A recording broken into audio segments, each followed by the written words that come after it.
नमस्कार। वीआईपी विशेष में आपका स्वागत है। आपके साथ में प्रज्ञा तिवारी। आज हम चर्चा करेंगे देश भर के कई राज्यों में जहां गर्मी के पारे ने सितम ढा रखा है, वहीं सियासी सरगर्मियां भी तेज देखने को मिल रही है। दरअसल हरियाणा समेत 8 प्रदेशों की कुल 58 सीटों पर मतदान किए जाएंगे, जिसमें हरियाणा और उत्तर प्रदेश की आजमगढ़ और सुल्तानपुर की सीट पर सभी की निगाहें टिकी हुई हैं। वहीं इस बीच लोकसभा चुनाव के कई सारे दर बदल का दौर भी देखने को मिल रहा है। बात करें इंदौर की, जहां पर कुछ समय पहले इंदौर से कांग्रेस प्रत्याशी अक्षय बम कांति भाजपा में शामिल हो गए थे, जिसके बाद कांग्रेस में काफी आक्रोश देखने को मिल रहा था।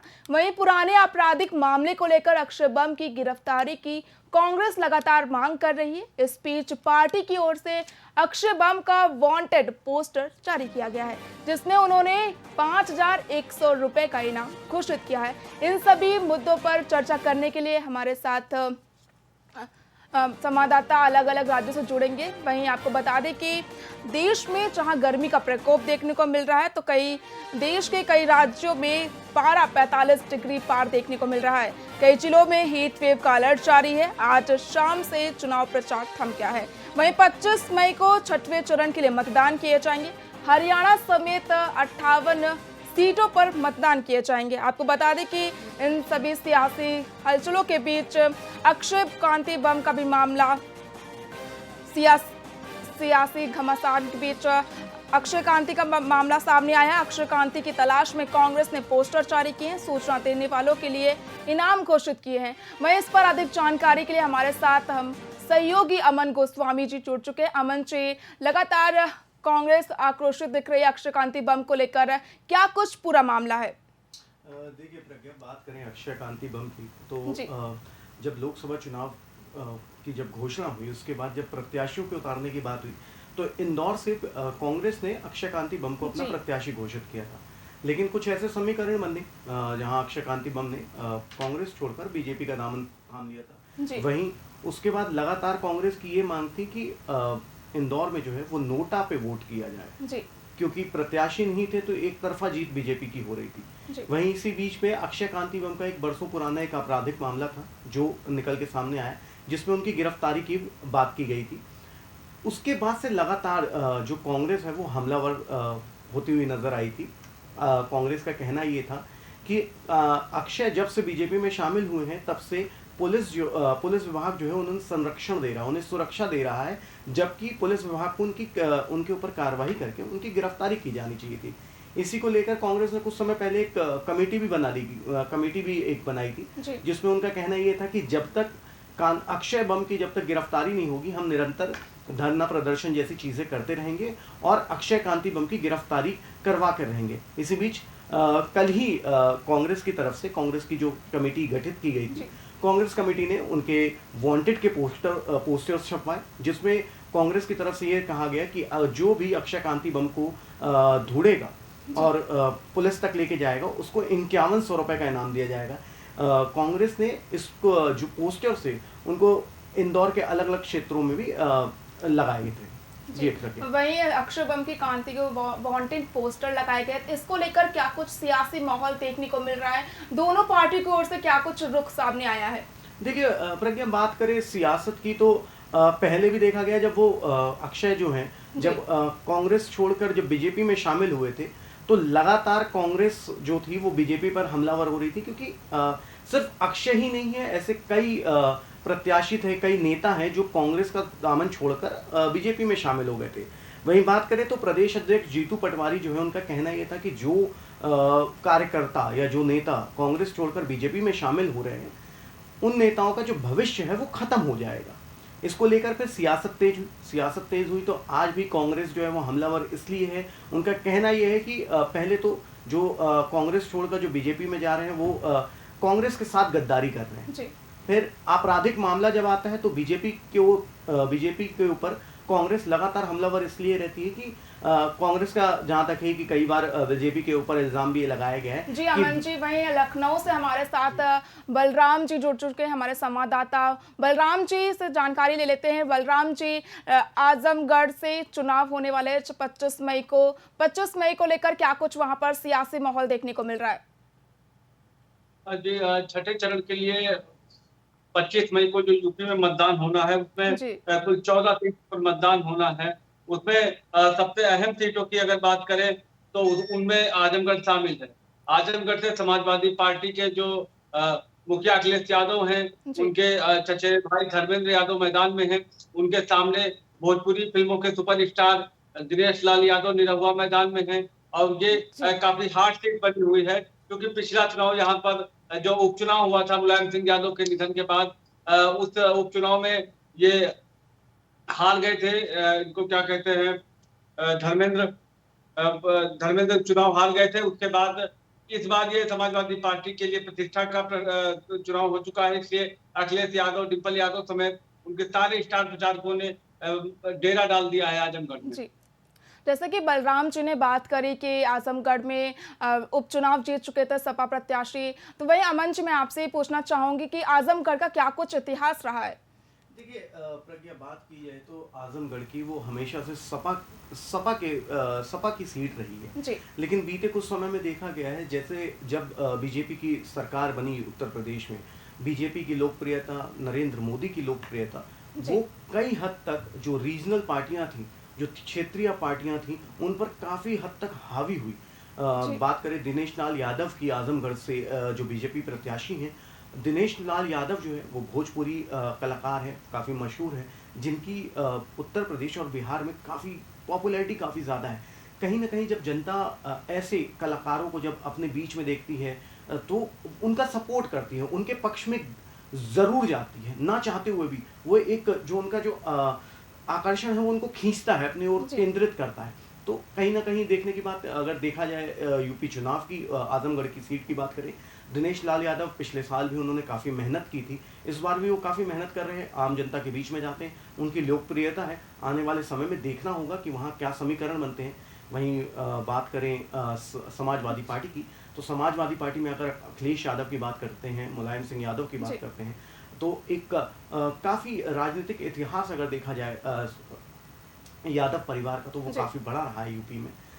आज सपा की जो बागडोर है वो अखिलेश यादव संभाल रहे हैं। आने वाले समय में देखना काफ़ी इंटरेस्टिंग होगा, दिलचस्प होगा कि किसकी सरकार बनती, क्योंकि दोनों ही पार्टियां प्रचार प्रसार में कोई कमी नहीं रख रही है। जहाँ पर आजमगढ़ की सबकी निगाहें टिकी हुई, वहीं हरियाणा में भी छठे चरण में चुनाव होने हैं। ऐसे में हरियाणा से हमारे साथ ब्यूरो चीफ अश्वनी कुमार जी जुड़ गए हैं। अश्वनी जी, हरियाणा में छठे चरण में चुनाव होने हैं, ऐसे में वहां पर क्या कुछ सियासी माहौल नजर आ रहा है?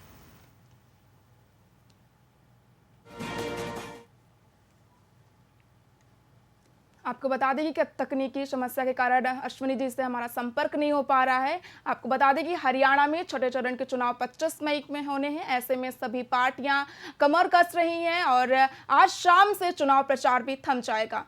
अश्विनी जी हमारे साथ जुड़ गए हैं। अश्विनी जी, हरियाणा में 25 मई को चुनाव किए जाएंगे, इसको लेकर क्या कुछ वहां पर सियासी माहौल देखने को मिल रहा है? इसी तरह से हरियाणा में गर्मी लगातार बढ़ रही है। उसी तरह से हरियाणा में कैसी पारा भी अब आसमान छू रहा है, क्योंकि 25 मई को छठे चरण में शनिवार को यहाँ हरियाणा में 10 लोकसभा सीटों पर चुनाव होगा, जिसके लिए सभी सियासी दलों ने कमर कस लिया और आज पूरा जोर आजमाइश की थी। आज शाम के बाद प्रचार शुरू हो जाएगा। आगे की हरियाणा के अलग अलग हिस्सों में लगातार प्रत्याशियों के द्वारा रोड शो की जा रही है। पार्टियों के जो आला कमान है या जो आला दर्जे के नेता है, वो रोड शो करके जनताओं को, मतदाताओं को अपनी ओर आकर्षित कर रही है। क्योंकि जिस तरह से परसों मतदान है, उसको उसके लगातार देखते हुए सियासी पारा गरमाया हुआ है। क्योंकि इस समय जो मैदान में 4 पार्टियां प्रमुख हैं, भारतीय जनता पार्टी है, कांग्रेस है, इनेलो है और ये जननायक जनता पार्टी है। हालांकि कड़ा मुकाबला बीजेपी और कांग्रेस के बीच में देखने को मिला है। अगर बात की जाए दूसरे सियासी दलों की, तो सियासी दलों के बारे में इतना अभी इतना प्रचार प्रसार नहीं है जितना इन दोनों दलों का है। क्योंकि लगातार जिस तरह से प्रत्याशी मैदान में जा रहे हैं और एक दूसरे के खिलाफ बोल रहे हैं और मतदाताओं का पूरा आकर्षित कर रहे हैं, उसके साथ में अंदाजा लगाया जा सकता है कि हरियाणा में सियासी पारा आसमान से छूटा। वहीं हरियाणा में आज कृष्णपाल गुर्जर का विरोध किया गया, किसानों ने विरोध किया। ऐसे में जहां भाजपा जीत का दावा करती है, वहीं लगातार भाजपा प्रत्याशियों को किसान लगातार विरोध कर रहे हैं। ऐसे में लोकसभा चुनाव में क्या कुछ असर देखने को मिलेगा, अश्वनी जी? जिन्हीं देखो जिस तरह से भारतीय जनता पार्टी के नेता हो या जननायक जनता पार्टी के नेता हो, उनका प्रचार प्रसार के दौरान लगातार गांव में विरोध हो रहा है, उनको काले झंडे दिखाई दे रहे हैं।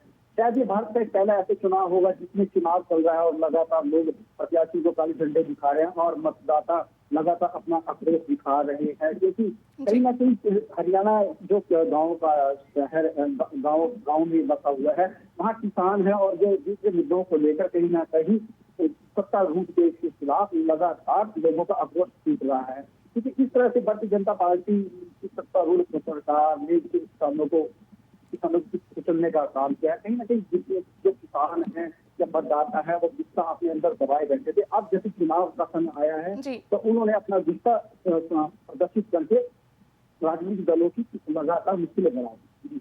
जी, वही हमारे साथ आदित्य शर्मा जी इंदौर से जुड़ गए हैं। आदित्य शर्मा जी से जान लेते हैं अक्षय बम कांति के बारे में। अक्षय बम कांति को लेकर 5100 का इनाम रखा गया कांग्रेस की ओर से। क्या कुछ इसको लेकर कांग्रेस की ओर से क्या कुछ और प्रयास किए जा रहे हैं?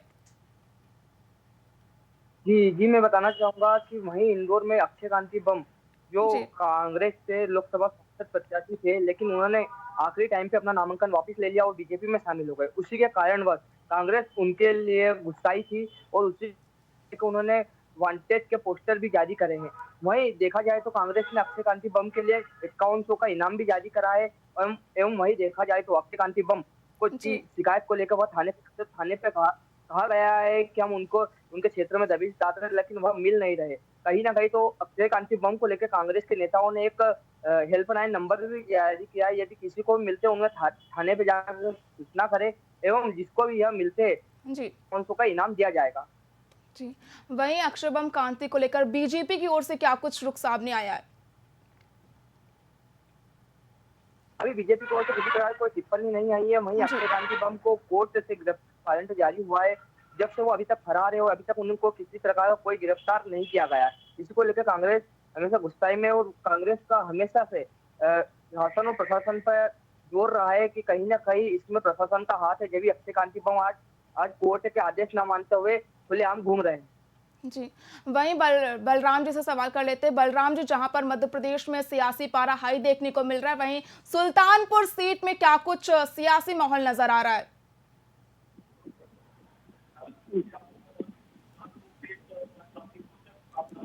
इस बार पिछला चुनाव भी वहां 2019 में मेनका गांधी सिर्फ 12,000 वोटों से जीती थी। वहां पर सपा के जो सोनू सिंह थे, सपा और बसपा का गठबंधन था उस चुनाव में। इस बार की अगर बात करें तो मेनका गांधी के सामने समाजवादी पार्टी ने राम भुआल निषाद को प्रत्याशी बनाया है। वहीं बसपा ने उदयराज वर्मा को टिकट दिया है।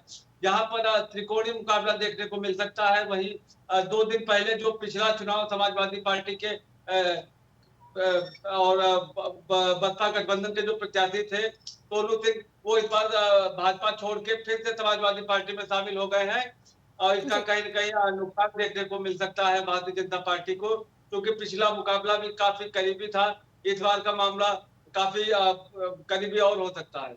जी, वहीं अमन जी की ओर रुख कर लेते हैं। अमन जी, सुल्तानपुर सीट बेहद अहम मानी जाती है क्योंकि वहां से मेनका गांधी प्रत्याशी हैं। इसको लेकर आप क्या कुछ कहेंगे, क्योंकि वहां पर बीएसपी और सपा के प्रत्याशी खड़े हुए और कांग्रेस के इंडी गठबंधन की तरफ से भी प्रत्याशी खड़ा नहीं किया गया, सिर्फ सपा है। बाकी इसको लेकर क्या कुछ कहेंगे आप? देखिए प्रज्ञा, जैसे अभी बलराम जी ने जानकारी साझा की थी कि त्रिकोणीय मुकाबला देखने को मिलेगा, लाजमी है। ये अगर उत्तर प्रदेश की बात करते हैं तो वहाँ बीजेपी का वर्चस्व रहा है, ये मानना, ये कहना गलत नहीं है। लेकिन जो रीजनल पार्टियां हैं, चाहे वो सपा हो या बसपा हो, उनका भी वर्चस्व काफ़ी वो वर्चस्व रहा है, काफ़ी लोकप्रिय रही है, लोकप्रिय पार्टी रही है। आने वाले समय में जैसे बात करते हैं इंडी गठबंधन की, तो इंडी गठबंधन की जब बात करते हैं हम, जब प्रत्याशियों की बात करते हैं तो गठबंधन ने ये साफ कहा गया था कि जो पार्टी जो रीजनल पार्टी है जहाँ से वो अपना प्रत्याशी उतारेंगी, वहाँ से गठबंधन अपना प्रत्याशी नहीं उतारेगी। अगर गठबंधन अपना प्रत्याशी वहाँ से उतारती है तो कहीं ना कहीं जो दूसरी रीजनल पार्टियां हैं जो गठबंधन के साथ जुड़ी हुई हैं वो कमज़ोर होती। ये फैसला इसीलिए लिया गया, तभी इंडी गठबंधन ने वहाँ अपना प्रत्याशी नहीं उतारा। मुकाबला काफी दिलचस्प है प्रज्ञा वहां देखने के लिए, क्योंकि एक त्रिकोणीय मुकाबला है। जी त्रिकोणीय जहां अगर बात करते हैं कि बीजेपी और सपा की, बसपा वहां पर कहीं ना कहीं खेल करती हुई नजर आएगी, दोनों के वोट काटते हुए नजर आएगी प्रज्ञा। जी। वहीं अश्वनी जी की ओर रुख कर लेते हैं। अश्वनी जी, छठे चरण के चुनाव हैं, ऐसे में गर्मी का भी पारा हाई देखने को मिल रहा है। सिरसा में 47.7 डिग्री सेल्सियस रहा है पारा। वहां पर गर्मी को लेकर क्या कुछ स्थिति देखने को मिल रही है? बिल्कुल, गर्मी लगातार बढ़ रही है और लोगों की मुश्किलें बढ़ रही हैं। हालाँकि परसों मतदान है और मेरे चुनाव आयोग से भी इस बारे में बात की गई थी कि जी जिस तरह से हरियाणा में गर्मी का प्रकोप लगातार बढ़ रहा है, तो मतदाताओं को किस प्रकार की सुविधा दी जाएगी। तो चुनाव आयुक्त ने बताया है कि मतदाताओं को तो वहाँ मतदान केंद्र पर लगभग सभी सुविधाएँ दी जाएँगी, जिससे मतदान भी प्रभावित हो। इसके अलावा आम जनजीवन पर गर्मी का काफ़ी असर पड़ रहा है और गर्मी से लगातार आम आदमी प्रभावित हो रहा है। जी। जी। जैसे आपने सुविधाओं को लेकर बात करी, लगातार हमने देखा है कि अभी जितने चरण में चुनाव हुए, लोग बहिष्कार करते हुए आए हैं चुनाव का। क्या कुछ आने वाले समय में हरियाणा में भी ऐसा देखने को मिलेगा? जी बिल्कुल, क्योंकि हरियाणा में लोकसभा चुनाव के बाद जो प्रदेश सरकार है उसके पास जी 90 दिन का समय है कि फिर हरियाणा में विधानसभा का चुनाव है और ये जो चुनावी पारा है ये थमने वाला नहीं है, लगातार बढ़ेगा और बहुत कुछ हरियाणा की राजनीति में 4 जून को आने वाले परिणाम पर घोषित करेगा। यदि परिणाम कांग्रेस के पक्ष में आते हैं, बीजेपी के पक्ष में आते हैं, तो कहीं न कहीं से सियासी पारा लगातार बढ़ता जाएगा और हरियाणा में नया राजनीतिक समीकरण भी देखने को मिलेगा, क्योंकि हरियाणा की सरकार फिलहाल अल्पमत में है, क्योंकि जो भाजपा को के समर्थित जो जो इंडिपेंडेंट जी एमएलए थे उन्होंने अपना समर्थन वापस ले लिया है और वो सभी इनका 4 जून के चुनाव परिणाम का इंतजार कर रहे हैं। चुनाव परिणाम जी आने के बाद देखना होगा कि हरियाणा में जो सियासी ऊँट है वो किस ओर करवट लेकर बैठता है। जी। वहीं मैं आजमगढ़ की ओर रुख कर लेती हूँ। बलराम जी, जैसे कि अश्वनी जी ने कहा कि वहां पर सियासी, हरियाणा में जिस तरह सियासी समीकरण बदल सकते हैं, क्या आजमगढ़ में भी वोट प्रतिशत कम देखने को मिल सकता है? जी, आपको बता दें कि ये जो छठे चरण में 2019 में जो 14 सीटों पर जो नतीजे आए थे, उनमें से जी भारतीय जनता पार्टी को 9 सीटें मिली थी। वहीं बहुजन समाज पार्टी को 4 सीटें और सपा को एकमात्र सीट जो मिली थी वो आजमगढ़ से मिली थी। आजमगढ़ से समाजवादी पार्टी के राष्ट्रीय अध्यक्ष अखिलेश यादव चुनाव जीते थे। तो जी सपा 2019 में जो एक सीट जीती थी छठे चरण में, वो सिर्फ एक सीट आजमगढ़ ही थी। तो कहीं न कहीं आजमगढ़ की अगर जहां तक बात करें तो समाजवादी पार्टी वहां पर मजबूत स्थिति में है, लेकिन अगर वहां पर बहुजन समाज पार्टी अच्छा चुनाव लड़ जाती है तो कहीं न कहीं बीजेपी को इसका सीधे तौर पे फायदा मिलता हुआ दिखाई देगा। जी। बलराम जी, तापमान का पारा इसमें 45 डिग्री पार है। उत्तर प्रदेश में क्या कुछ वहां पर स्थिति बनी हुई है गर्मी को लेकर? जी, यूपी में इस समय विभिन्न जनपदों में 43 डिग्री सेल्सियस से लेकर 47 डिग्री सेल्सियस तक का तापमान पहुंच रहा है। जी आगरा, बागपत समेत पश्चिमी उत्तर प्रदेश में तापमान काफी ज्यादा है जी और लखनऊ और उसके आसपास के जनपदों में 43 डिग्री के आसपास तापमान है। दोपहर में लोगों का निकलना मुश्किल है, सड़कें पूरी तरह से सूनी हो जाती हैं। इस तापमान में काफी दिक्कतों का सामना करना पड़ रहा है लोगों को। जी। आदित्य शर्मा जी, जैसे आपने सुना कि बलराम जी कह रहे हैं कि वहां पर उत्तर प्रदेश में गर्मी के चलते लोगों को बड़ी परेशानियों का सामना करना पड़ रहा है। वहीं मध्य प्रदेश में भी क्या ऐसी स्थिति देखने को मिल रही है? कि इंदौर में भी तापमान में अधिकतर वृद्धि देखने को मिल रही है। वहीं इंदौर में देखा जाए तो अभी तापमान 43 डिग्री से ऊपर है और जी मौसम विभाग की जानकारी अनुसार इंदौर में 45 डिग्री से ऊपर तापमान जा सकता है। इसी के लिए इंदौर में नगर निगम के द्वारा गाइडलाइन जारी की है कि जी घर पे 12 से 5 के टाइम घर पे रहे, ठंडे स्थान पे रहे और टाइम टाइम पे पानी पीते रहे और अच्छे से अपने स्वास्थ्य का ख्याल रखें। जी। वहीं सरकार की ओर से क्या कुछ एडवाइजरी जारी की और लोग किस तरह से गर्मी से बचाव करते हुए नजर आ रहे हैं? अश्वनी जी। जी बिल्कुल, क्योंकि केंद्र सरकार के द्वारा कई दिन पहले ही इस बारे में एडवाइजरी जारी कर दी थी कि हीट वेव की लहर आएगी और इससे बचाव के लिए आम लोग अपनी तरफ पूरी तैयारी रखें। जी और जिस तरह से गर्मी पड़ रही है तो चंडीगढ़ और आसपास के इलाकों में सड़कों पर फिलहाल जी सन्नाटा पसरा हुआ है, क्योंकि लोग बाहर घूमने की बजाय अश्वनी अपने जी, घरों में ही अश्विनी जी, हमारे पास समय इतना ही है और हम समय के नज़ाकत को देखते हुए हम अपनी चर्चा यहीं पर ख़त्म करते हैं। आपको बता दें कि आज गर्मी के पारे को लेकर हमने चर्चा की और हरियाणा में छठे चरण को लेकर मतदान किए जाएंगे, जहां पर भाजपा प्रत्याशी का किसान विरोध करते हैं। अब देखने वाली बात होगी कि हरियाणा में कितने प्रतिशत मतदान किए जाएंगे। फिलहाल की ऐसी चर्चा के लिए देखते रहिए VIP विशेष। नमस्कार।